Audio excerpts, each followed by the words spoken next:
Hark, it's an 87th Precinct podcast. This is the only podcast in the world dedicated to Ed McBain's seminal series of police procedurals, which began in 1956 with Cop Hater and ended in 2005 with Fiddlers. There were 55 books in the series, and today's podcast looks at book number 36, Ice. To review the book, I'm joined by two very cool men. Mr. Morgan, the Ice Warrior Brown. Hello. Do you want to make the Ice Warrior noise? Very good. And Mr. Stephen, Mr. Frosty Royston. Hello. Have you got a small penguin with you full of, E-number sauce? No, afraid not.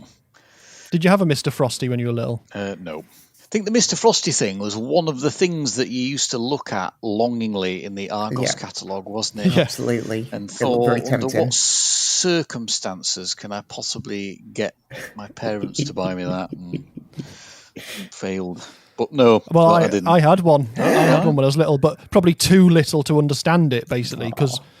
And so all I remember is rediscovering it in the shed at some point. So, but there you go. Anyway, moving on from 80s toys.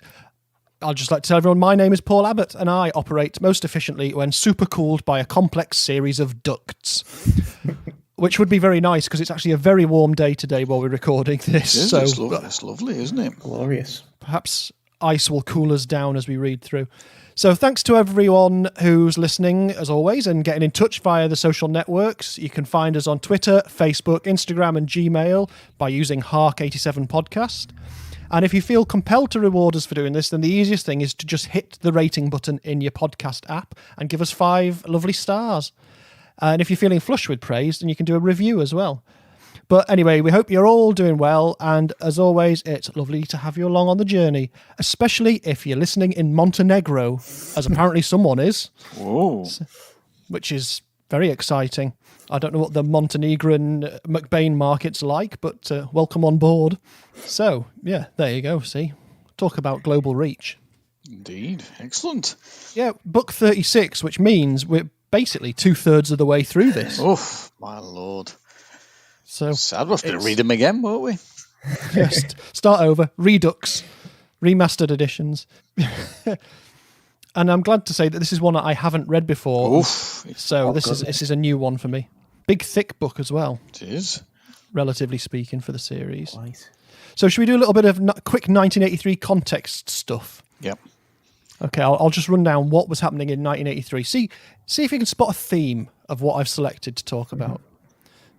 February the 23rd, there's an automatic shutdown failure at the Salem nuclear power plant in New Jersey. April 22nd, a reactor shutdown due to failure of fuel rods occurs at Kursk nuclear power plant. June the 30th, there's a total loss of coolant at the Embalse nuclear power station in Argentina, rating a level 4 on the International Nuclear Event Scale. July the 1st, there's a technical failure causing a release of iodine-131 from Philipsburg nuclear power plant in Germany. September 26th, there's the Soviet nuclear false alarm incident, where a Soviet officer managed to avert nuclear war. And November 7th, there's the Able Archer exercise, misinterpreted by the Soviets as a nuclear first strike. So that's what was happening in 1983. Can you spot the theme? Fairly chilled out few months there, really. Yeah. No, a very easygoing time all around, isn't it? Yeah, it's nice to know other generations were living in a time of total confusion and fear. And I think that's the one constant throughout humanity. yeah, there was obviously other stuff going on in 1983, but it was very telling as I was looking through how often the word nuclear popped up during that. Especially given that a couple of those ones were actually potential nuclear war scenarios, which were just misinterpretation of information, basically. So, yeah, that was fun. Crazy. Doesn't really impact on the 87th Precinct, but maybe the following books will have some of the nuclear terror hanging over them. But the book before this was from 1981, and now we're in 1983, so the 87th Precinct's had a year off. So I'll catch you up on what Ed McBain, Evan Hunter's been doing in the meantime. So in 1982, the McBain Brief comes out, the short story collection. 1982, Beauty and the Beast, which is one of the Matthew Hope novels, comes out. 1983, the Evan Hunter novel Far From the Sea comes out. I don't actually know anything about that at all. I haven't got that one. Then we also have Ice, obviously, and there's only one short story published in this period, which is a thing called Sweet Molly in Woman's Own, which it's credited to Evan Hunter, but I don't know what it is. The name like Sweet Molly, it could quite easily be an extract from Ice or something like that. And in terms of TV stuff, there is, in October 1983, a thing called See the Sun Abduction, which is a Japanese TV movie, again based on King's Ransom. Crikey. The amount of adaptations of King's Ransom over the years, especially in Japan, is nuts. But it's like a one-off version. I don't know anything else about the series. And in May of 1982, there's a TV movie in America on NBC called The Legend of Walks Far Woman, written by Evan Hunter, based on a book by a guy called Colin Stewart about a Native American woman, I think, who gets cast out of a tribe. And she's played by Raquel Welch. So, who obviously McBain knew from Fuzz. And I believe that's referenced in the book we're looking at as well. So there you go. So that's what he was getting up to in those bits there. But there's more pre-information to give out as well, because there's a change of publishers too at this point. Again, he seems to publish every book. It's much smaller blocks after the sort of 60s of how many are published with one publisher at any time. It's pretty constant in the UK because it's still Hamish Hamilton and Pan in the UK, and it will be for a few more years. But in America, it's now Arbor House. It's the first of 5 books that they put out in the 87 Precinct range. And then it's the first of 10 books published in paperback by Avon. But McBain had been with Arbor for other books a lot longer, so it's all blah, blah, blah, here, there, everywhere type stuff. Arbor was owned by Hearst Communications. Avon was already owned by Hearst, and they reissued a lot of earlier McBain's in this as well. So it was a bit of a revival of some of his earlier books as the 80s went on. It was copyright registered on the 15th of March 1983, and Ice was published, I found out, on the 30th of March 1983. So we can get stuck into this, really, now. Lots of facts and figures for you there. And as always, once we've opened the book, we get to our dedication. It's dedicated to Elizabeth and John G. Fuller. John G. Fuller being the name, I think, that has some research potential. Steve-O, what did you find out? Well, yes, I did have a little bit of a look into John G. Fuller.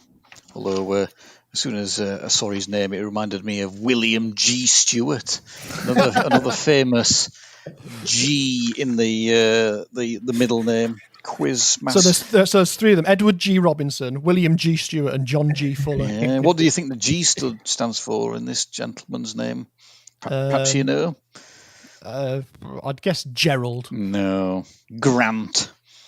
Oh, he was an author who a predominantly non-fiction author who wrote various books about various quite interesting subject matter.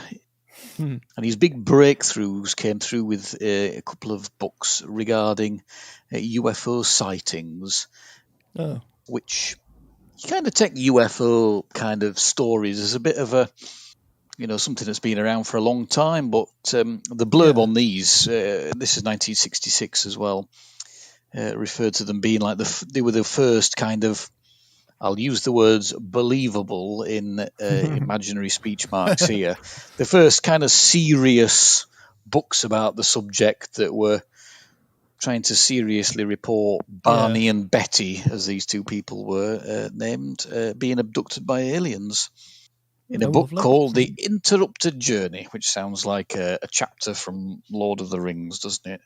It does, very much or The so. Hobbit, or something like that. So he wrote those. He wrote one about a nuclear disaster called topical. We Almost Lost Detroit, which was the name of a Gil Scott Heron song, which was about a partial meltdown, again in 1966. He wrote a book about a psychic surgeon in Brazil. Right. And about a crash that he claimed was a Flight 401, which was crashed by supernatural powers. And I couldn't really find any more about that, because that just seems totally ridiculous, doesn't it? It seems like total work of a crank. But then he did write a book which had very, very good reviews called Are the Kids All Right?, which was about a 1979 Cincinnati Coliseum disaster at the Who, where various issues led to a crush of fans, and 11 people died, I think. Yeah. So yes, he wrote all these books about all these various different strange things, really. And his wife was a researcher on one of his books, on the a former flight attendant. Oh, right.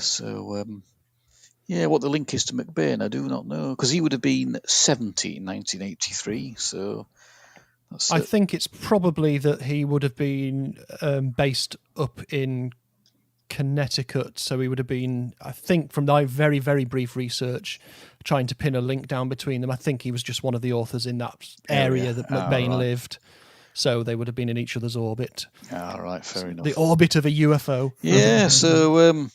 But yeah, these Are the Kids All Right book gets kind of very good reviews as a critical examination of a disaster, and yet, and I think his book about the nuclear incidents well received as well. But then he also writes books about psychic surgeons and UFO journeys.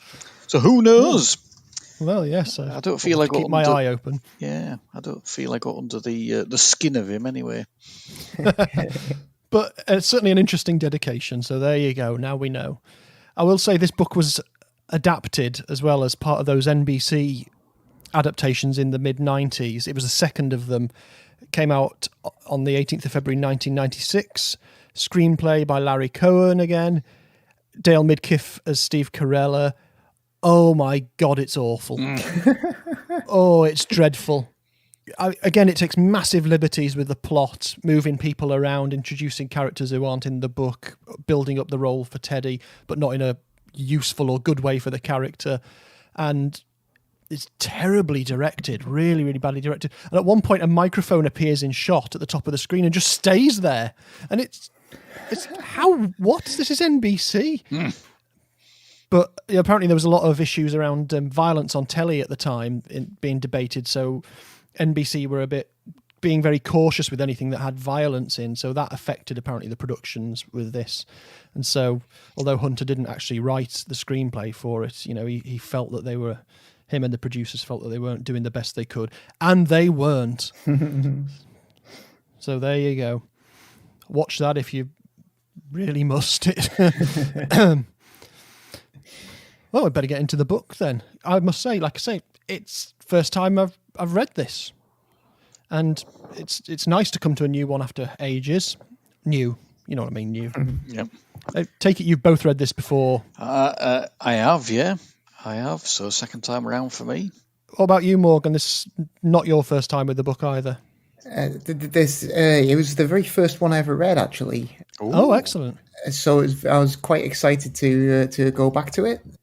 Read this back in, I think, 2002. Is that right? Yeah, I reckon so. Excellent. So yeah, great to revisit it. Cool.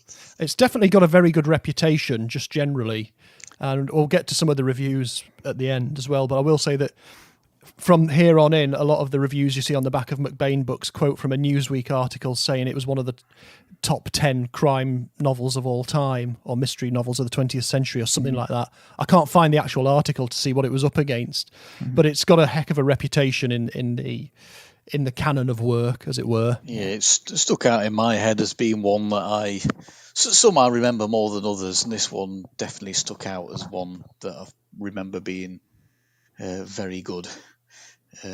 Delivered second time round, I would say. Excellent stuff.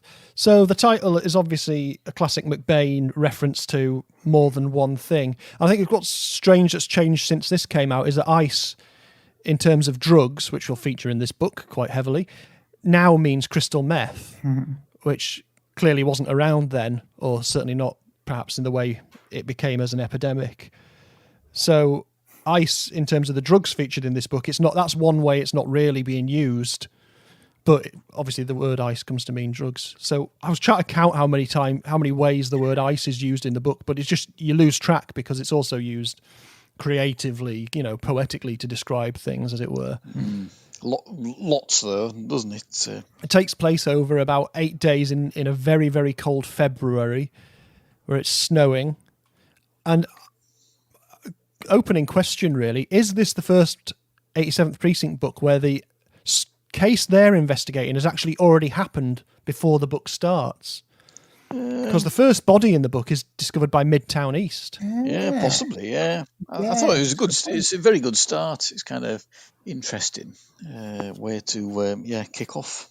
So we open with the murder of a dancer from essentially a Broadway show, and Midtown East are investigating it. And very quickly we also find that the gun used to kill her is the same one used in the shooting of a guy called Paco Lopez, which the 87th Precinct is investigating. So that's the one that's happened before the book starts, which is intriguing to give the first body to a totally different precinct. And there's tons of world building again in this one, which 288 pages in my edition is, it's a big old book. Yeah, 310 in mine. Oh, that means we've got different editions. Oh, it's exciting for the bonus episode. Yeah, there's all sorts going on here. Monaghan and Monroe turn up right at the start to talk to the Midtown East people. And it rattles on from there. So also significantly, we get the return of Eileen Burke for the first time since, ages. Yeah. Since Fuzz, I think. Yeah, I think so, yeah. I think she's in a good run of them now, isn't she? I seem to remember. Yeah. And she does make a quip about, were you expecting Raquel Welch, who of course played her in the film of Fuzz, when she pops up to the 87th Precinct office. So how do we go through with this then? We've got the body of a dancer. We've got the body of we haven't got the body. We've got the investigation into the death of Paco Lopez. What I found very interesting with this, and I did have to go back and really concentrate on it, is there's two real threads weaving in and out of each other that they think are the same thing, but they're not. Yeah. And blimey, the plotting of this must have taken some doing. It's quite fiendish, isn't it? Yeah, there's rather a lot going on, and it's quite a tangled web. Yeah.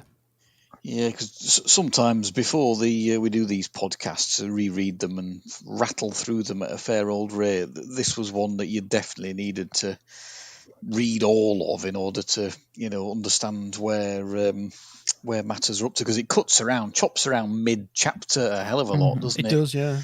Which is slightly different, and the amount of threads and plates spinning in this one is incredible, really. Yeah, I had to write down a timeline for this, which I've sort of done briefly on some of the other ones. But just to get the main plot down, I had to write a timeline, which actually takes you to August in the year before the story starts in order to actually get it going, and takes you well outside of the precinct bounds as well, which is interesting. Yeah, just generally, obviously it's a long book, probably almost twice the length of some of the others, I would say. Yeah, certainly some of the earlier ones. But yeah, that's down to plot complexity, I suppose. But there's a lot bigger cast in this, I would say. Pretty much most of the main detectives are heavily involved throughout. That's right. Yeah, and we talk about the 87th bingo, don't we? This would be an absolute house. This, if you couldn't score house, it's got absolutely everything in, hasn't it? And the proper full blown explanation of Corella's looks, Maya's name, you name it. Yeah, Hal Willis gets a good part in this as well. Cotton Hall's white hair, even though he's not really in it, even that gets a... Yeah, Andy Parker, who's not in it, also gets mentioned a few times and explained. It's really, really good from that perspective. And having reread it now, we've been quizzed many times, haven't we, about which would be a great one to, if you're going to start somewhere but not in the middle. Well, you could do a hell of a lot worse than this one, really, because It gives you a good explanation of all the main characters and the city and the squad and procedure and essentially what these books are all about, I would say. Quite, yeah. It gives you a good feel for the world, but also kind of there's lots of throwbacks to earlier books, which give you a sense that there's lots of really interesting stuff that's already happened that you're going to want to go back and check out as well. Yeah, indeed. Yeah. It was, as I say, it was my first one. It was a great introduction to the series, definitely. Yeah, it does do a lot of teasing back to the old books. I mean, even stuff that you wouldn't know. So there's some, I think if you came to this new, you'd definitely know that when Teddy Corella goes to get another tattoo, that's clearly linking back to something. So even without knowing the series, you'd think, oh, well, perhaps that's been something before. But there's even references back to people like Mama Lutz, who was one of the madams in one of the brothels and things like that, who's featured before. Then there's all the Kling backstory, which is clearly, Lady, I Did It, and Sadie and all those things. And there's even a callback to the Maya book. Yes. Which I still haven't read. I've still got it on my shelves to read. So yeah, there's tons. I've got my list of police characters in this, which I always write when I'm doing my little dossier before we do these things. And you've got quite a lot from Midtown East. You've got a few from the Chinatown precinct. You've got someone from the 5th precinct. You've got loads of homicide detectives in this one. I'm going to say some new homicide cops, aren't there? Yeah. Yeah, there's a trio of them, isn't there? A holy trinity. Of Hardigan, Hanrahan and Mandelbaum. Just, you come up with these names. Yeah, no, that's good. And there's some good criminal... Cause the crime's quite interesting and quite involved as well, but it's neither ridiculous nor mundane. It's just a kind of a city crime that involves money and loyalty and love, I suppose. And opportunism. And then the spin-off involving the criminal element, which are quite two fairly colourful characters, kind of echoes that as well, which is quite nice, and their loyalty to one another. Yeah, well, I found that very intriguing. So you're referring there to two of our main antagonists, and that's Brother Anthony and Emma, the fat lady Forbes, who are a couple of criminals who are in a couple as well. They're two oddballs, aren't they? Quite eccentric. Even for the city, they're weird. I love them as characters. They're so over the top, aren't they? They're kind of like the characters who turn up as criminals in sort of the Chester Himes novels. I was just going to say that is exactly what it reminded me of them. You could imagine them pottering around Harlem, trying to evade Coffin Head and Gravedigger Jones, couldn't you? But insisting on wearing a monk's habit, therefore standing out everywhere you go. Yeah, I love, what does he say? He's got this little saying he says. Dominus vobiscum. Yeah.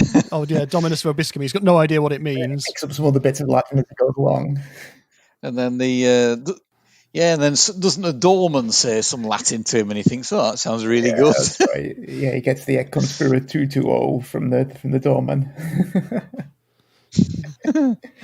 Yeah, and so you kind of like those presented as kind of like fairly morally dubious, of course, and criminal, poor characters, and yet they have all this loyalty to one another that is totally lacking in the seemingly superior characters of the victim and her circle. Yeah, absolutely. That's a very interesting point. That the high and low of it.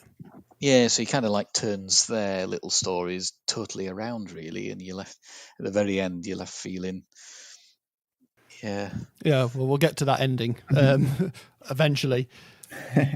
What I quite like here is the thread about the theatre. So obviously a dancer's been killed, so they go in to investigate the theatre, and there's all sorts of characters you'd meet in a theatre, and there's lots of them, which is one of the problems for the cops in the book, is there's so many people that they need to talk to who might have seen this something or know about where the first victim, Sally Anderson, was.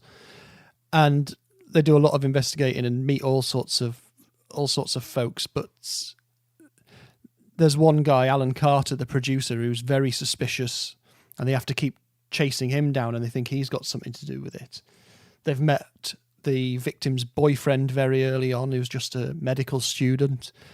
And you've just got so many characters in this book. It's quite a juggling act. And then you've got Eileen Burke's various subplots with the hold-ups in the laundrettes. Yeah.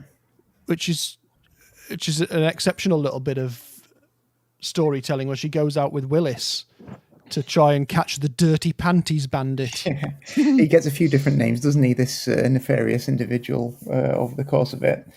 He gathers a few different nicknames, which are all fairly hilarious. It's like something out of Brooklyn Nine-Nine. It feels like the comedy sequence, except for the fact that it basically triggers some weird... And this is the one thing I did find quite hard to deal with, this sort of strange psychological discussion of rape fantasies. Yeah, that's... Which... very uncomfortable, isn't it? It definitely is, and I'm obviously no psychologist, and I couldn't say either way, but it's very hard to bring in a significant female character and then have her mainly just discuss rape fantasies. But then she's in a situation where she has to pretend to be a rape fantasy for a lot of people because she's a decoy. And so it's not something that's going to go away soon with that character either, I don't think. But it's nice to have a more significant female character in the book again. Yes, absolutely. Yeah, Even definitely. if he doesn't do some of the good work he's done by reintroducing Eileen Burke, by having that be her main topic of conversation. Yeah. But I do like that she's quite forthright about things. You know, she sees what she wants and she makes a point of going and getting it. And that, in this case, is a very, very depressed Bert Kling. Yeah, he's not quite as destructive with his glumness as he was after Claire Townsend, is he? He's just shutting down, isn't he, essentially? Yeah, he's just not doing anything. Yeah. And I think, with that, it's interesting to see a character, the young bright hope becoming, because he's now no longer the youngest man on the squad. He couldn't keep that myth up any longer in the storytelling, even with the fake aging that he does to the characters. But he is very broken. Yes. Spending a lot of time studying his ceiling and thinking about his gun. Yeah, tough stuff. In the adaptation of this, they make a point of having him have to go and see Augusta Blair again, just to sort of rub it in. It's like, what's no point in that? It just serves no purpose other than... Anyway, I'm not going back onto that. I'll just get angry again. But yeah, it's quite hard to talk about this in a linear fashion, given how much is weaving in and out of it. So yeah, I'll just mention some of the things I discovered that are real world references in there. You can tell me if you spotted any. One was a thing called the Molly Maguires. Had you ever heard about the Molly Maguires? No. It rang a bell, definitely, but I think in the same way that in the book they say, oh yeah, she chose the name Molly Maguire because it would ring a bell, and it does, but I didn't really know why. It's a secret Irish society which obviously would have a big presence in any city that had a large Irish immigrant influx at any point, but it also had a very big presence in Liverpool apparently, so it was a actual secret Irish society. And there used to be a street in Liverpool called Alexander Pope Street. I think it's gone now, somewhere in town, and there was a pub on that which was a meeting place for the Molly Maguires. I started researching this and then I had to stop because I just thought, if I keep looking at this, try to find information, I'll never get any further in the book. They do compare the city to being like Moscow and Gorky Park, which gives you an impression of some bleakness. Definitely. And obviously, because it is there's a theatre aspect to this. Yeah. There's a few references to musicals, but obviously we had that one about Caper in the last book, the McBain musical. But there's a reference to Annie, a musical that I've been in fact. And there's a reference to a play called Death Trap. Yes. Do you know anything about it? I had a little look because I thought that rings a vague bell, and it's Ira Levin, is that right? Yeah. From Rosemary's Baby and what have you, the Boys from Brazil fame. Sounds interesting. Yeah. I believe there's a film version too with Michael Caine and Christopher Reeve. Yeah, I was going to say, I'm sure I've seen that film, yeah. That's quite a cast. It's extremely successful on Broadway, I believe. Longest running comedy thriller on Broadway. So there's sort of a success on Broadway that always evaded Evan Hunter. Yeah, there's all sorts of real world references in here. Like there's references to John Belushi's death as well in a Belushi cocktail or whatever it was called. People, for drugs. Yeah. I was wondering if you had any thoughts on whether the actual musical that mainly features in the book was a reference to a real world one, Fatback, because I meant to try and look into it and then totally failed. No, I didn't explore that too far. The name Fatback is a terrible name for a musical. It's a smash hit, though. It may well be, but yeah, definitely a smash hit. Everyone loves a fat back. Yeah. But I think it's interesting that he gets Corella to go and see it, and Corella refuses the offer of free tickets, because he's a good cop and he doesn't take things for free. Refuses the offer of free tickets and then discovers that they're really, really expensive, but feels obliged because he's taking Teddy to see it. There's a few other little bits. There's another statue of someone who's a statue of General Ronald King, and I think that is another friend of Hunter's, but I couldn't find out much about him. Makes sense. There's a reference to a film called Devil in the Flesh from 1947, La Diable du Corps. Oh, yeah. There's the actress Lola Falana, who is Artie Brown's TV crush, and another classic use of Hunter's date of birth, which is used as an example of a safe combination in the sequence where they're trying to open the safe of someone we haven't even mentioned, who is a jeweler who they discover who's been shot with the same gun that killed the other two people. Yeah, it's a good way into the proceedings, isn't it? A lot of dead-end investigations gone on at that point. Yeah. And then this guy's been shot underneath he's in his garage by his house, isn't he?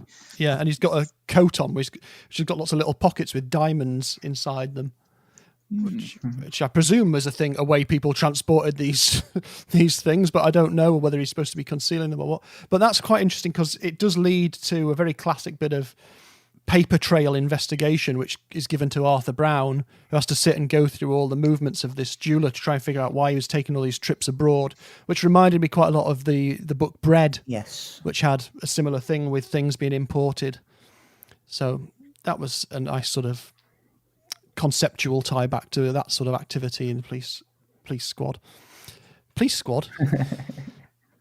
Like I say, I find it's very hard to actually process in a linear fashion because I've not even talked about the fact that very early on, Dick Gennaro's brought a pregnant prostitute into the squad room who then gives birth.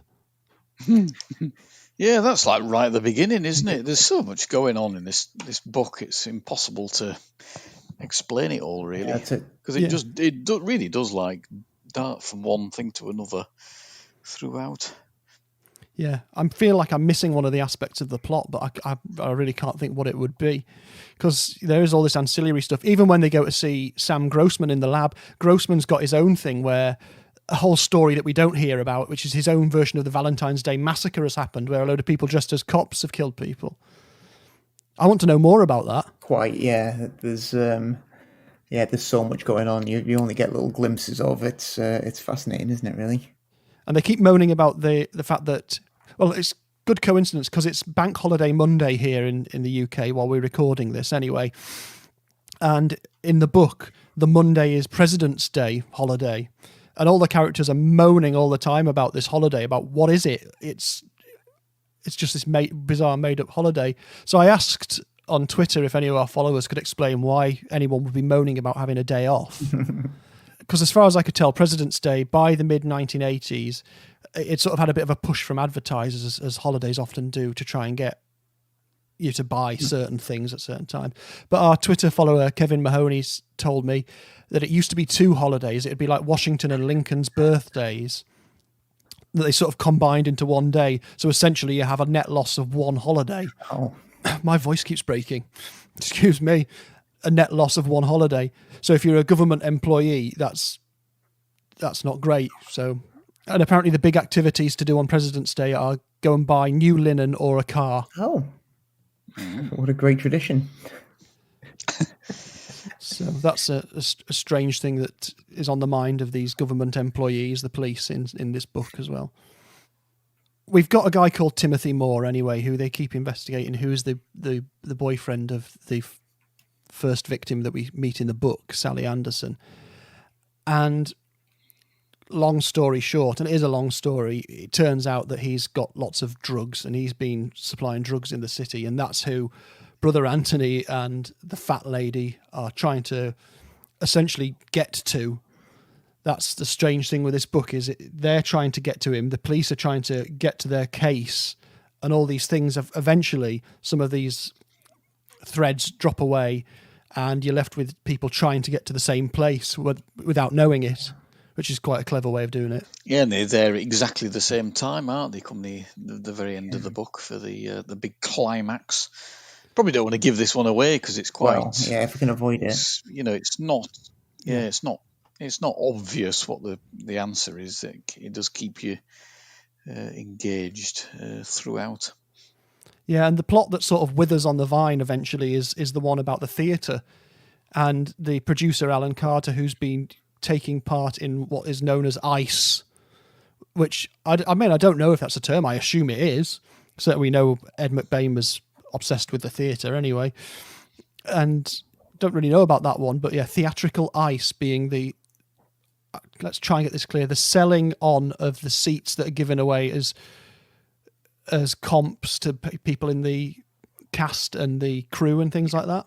Is that right? Yeah, as far as I can gather, yeah. So they have complimentary seats, but which are then sort of basically sold on at inflated prices, I think, basically. So the box office doesn't lose any money because they get the seats at cost, but they then sell them on for a lot, which then gets taken without any tax. Yeah, they're just it's just a means of evading tax, isn't it? Yeah. So you intentionally make a load of spare seats available for your guests, as it were, but which everyone knows that nobody has any intention of taking up and then get resold. Yeah.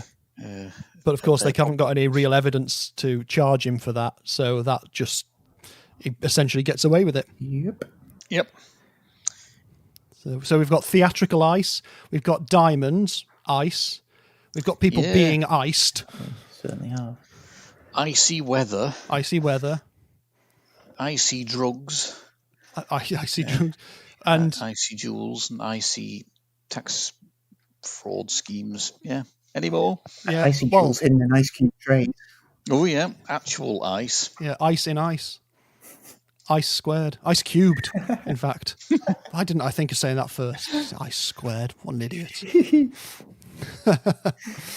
But yeah, we have a lot more bodies, or a few more bodies in this. We have all sorts going on, and it does come to basically an ending which relies on a particular judge in the city. This character called Walking Wilbur Harris, who is a notorious judge who would let people off in the book.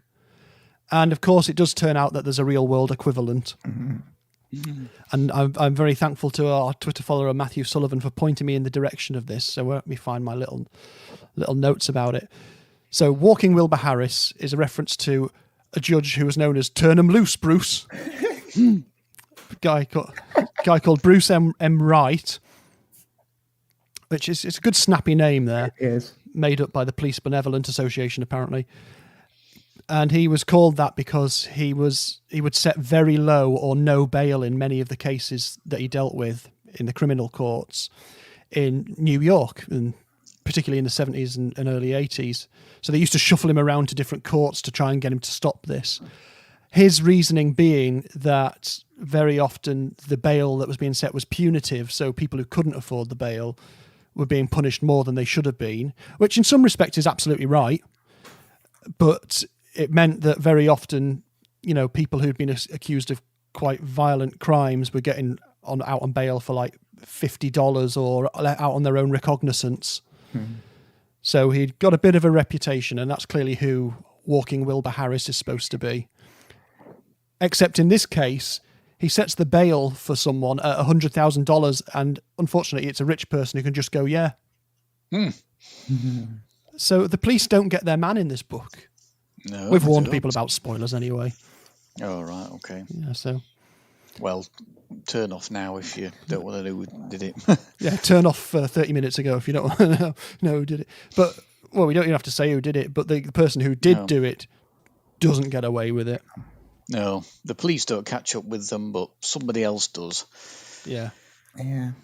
So, blimey. It's quite the ending to the book. It is. Quite a grisly end, this particular chap has. One thing I was going to mention is the radios. The person who is accused here seemingly has a very, very good alibi. Yeah. Almost Columbo-esque, that sort of alibi. Oh, how did you know what I was going to say? I was saying this was like a Columbo alibi because it involves like gadgetry to a certain extent. Well, not that portable radios, anything particularly new in 1983, I don't suppose, but it was a bit Columbo-like. Yeah, I can definitely see that being used by the sort of baddie in a Columbo episode. A sort of clever combination of phone call timings and using a portable radio and things like that. To give the other person the impression that this guy's in exactly the same place where he's actually in a call box or what have you. Yeah. Okay, well, we better sum up and then I'll tell you about some of the contemporary reviews. Sound like Moira Rose from Schitt's Creek then. Contemporary. Okay, so shall I go first? It was my first time with this book. Yeah, why not? Yeah. Okay. As a first-time read, it was quite a shock. It's a longer book, as we said. It's got lots and lots of characters. It's got several plots which are quite hard to track on first read. But then even just during the time when I was putting together the notes for this, it's like, oh yeah, okay, it started to make more sense. So this is a great one to come back to after the first read. But it wasn't bad on the first read at all. I don't know whether I would say it's the best if I was going to be asked to put forward a McBain for the top 10 crime novels of all time. I don't know whether I would put this one in out of the ones we've done anyway. But I think it's certainly, for me, it's at least an 82 Police Shields type thing. So that is what I am going to give it. And I will pass over to Morgan. Okay. Well, as I've said, this was the first one that I ever read some 18 years ago. And I've been all the way through while I've been doing these. I've been looking forward to this coming back up so I could give it another go. Yeah. And yeah, I was just delighted to read it again. I think it's pretty magnificent. It's got sort of all of the things that I look for from an 87th Precinct novel in generous amounts. And yeah, I think it's kind of very much in the top tier of the series, really, for me. Yeah, I definitely agree with your comments about being a bit uncomfortable about just the whole thing with Eileen Burke's great fantasy. I mean, that's just grim, and I could have definitely lived without that. So I'm deducting some points for that, but I'm going to go in with a very strong 92 Police Shields because I don't think it's going to get much better than this. Oh, excellent. Okay. So, Steve-O. Yeah, there's a certain... Yeah, it's like a Brucey bonus. It's got a richness and depth that its sheer length allows it to dwell on a lot of things, doesn't it, I think? And there are elements that aren't perfect. And, the crime itself, I suppose, if you were analysing that, it's no wacky deaf man plot, is it, that kind of leaves you kind of mouth open wide as to what the hell's going on. It's a relatively straightforward crime, but I do like Brother Anthony and Emma Forbes. I thought they were very good, memorable characters. And I think this is like right at the absolute top of these. And when you kind of before we all started this, there was like 2 or 3 that stuck in my head as like, well, they're right up there at the top. This was definitely one. So whether we get to one which I will ever score at 100, I do not know. But I think I'm going to go 96 on this. I think Goodness me! I think this is right. I feel like I should have gone up A bit higher too now. Right, Well, right at the very top. This, I would say. well, with my score of 82, which, you know, I still think is fair from my perspective, that gives us a total of 90 police shields. So definitely upper echelons. I think we definitely, when we get to the end of this, we're going to have a look at our top and bottom of the ratings that we've done and see whether we think that actually, compared to each other, they deserve the place they are. Because this could move up, it could move down. But yeah, 90 police shields. Yeah, we could maybe have a final reckoning at the very end. Final countdown. So I'll tell you a little bit about how it was received at the time. Obviously, I mentioned about the Newsweek thing. The Kirkus described it as longer but lesser. It lacked the vivid plotting of the 87th Precinct at its recent best, and they say that's Long Time No See, or even its second best, Heat. So they weren't that keen. So they're preferring the slightly wackier, plottier ones, aren't they? Maybe. Yeah, clearly. In his column for the New York Times, Jonathan Coleman wrote, "There are some things in the book that are too obvious, but what the novel occasionally lacks in mystery is more than compensated for by its razor-sharp dialogue and its exciting climax, as well as the many things one learns about the drug trade." So the education and entertainment. Marilyn Marilyn, in the Philadelphia Inquiry, says, I like this phrase, McBain has always been a very grown-up writer. No hyperkinetic action or throw-up-in-your-hat violence for him. Just a very good plot and very solid characters for a very pleasurable read. Throw-up-in-your-hat violence. I want more books that make me throw up into hats. I feel like there's definitely been the odd bit of throw up in your hat violence. I'm sure Calypso has a little bit of... I did throw up in my hat a little. When reading that. I threw up into a small hat whilst reading that. Washington Post, Gene White says, if we are to believe the book jacket hype, Ed McBain has broken new ground in ICE. His latest 87th Precinct novel is touted as, quote, more far-reaching as it transcends the genre of crime fiction as Le Carré's The Spy Who Came In From the Cold did the novel of espionage. But she says the only way that ICE is more far-reaching is in length, and more McBain is not necessarily better McBain, but then goes on to say it's really good. Fair enough. She says it doesn't need to be praised like as a transcendent, a transcendent experience because it's good enough anyway, without comparing it to some sort of, spiritual experience. So a little bit of a mixed bag there, but certainly no massively dissenting voices really. Fair enough, I think. Yeah, I think so. Yeah. I think he, it's interesting that this is as long as it is really, because it does stick out in the canon really. But he invests the extra length not in necessarily some wacky plot, but just extra ability to delve deeper into the city. I felt. I don't know. Yeah, I think you're absolutely right. Well, we'll see how that continues in the next book in the series, which is in 1984. So he's had his year off. He's back on one a year from here on in for a little while anyway. And the next book is book number 37, and it is Lightning.